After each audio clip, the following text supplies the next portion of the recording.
The whiteboard. Whiteboard can be found under your basic screen sharing settings. And if you look in the lower right, this is what it looks like when the whiteboard opens up. There are a variety of annotation tools that you have access to, and you even have the ability to save what is shared on that whiteboard. So this is a tool that many people kind of begin tinkering with once they're feeling comfortable with using Zoom in a very basic way. These annotation tools that are available from the bottom toolbar as well, they allow you to make marks on any shared document. And this is something that can be incredibly powerful if you're demonstrating a process.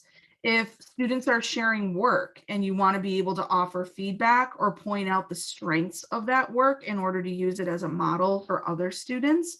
I enjoy having students actually add slides to the slide deck that I share.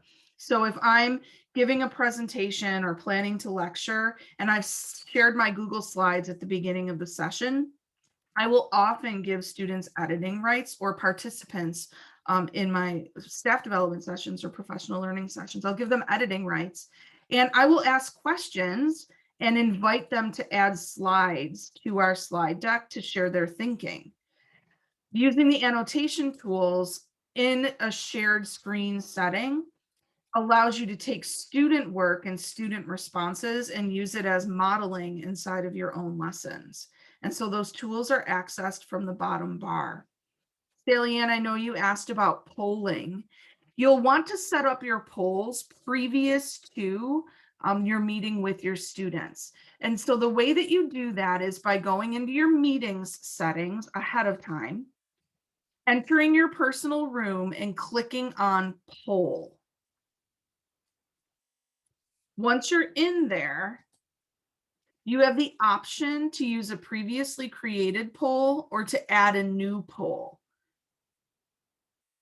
When you add a new poll by clicking on the little plus sign over to the right of the screen, a template opens up that's editable. And you can insert the questions that you wish and add new ones, decide whether or not responses are going to be anonymous. And then you'll be able to launch that poll from the toolbar during your session, right at the bottom of the screen. Questions about that or other thoughts or ideas that people want to share if you have experience with it? I just wanted to ask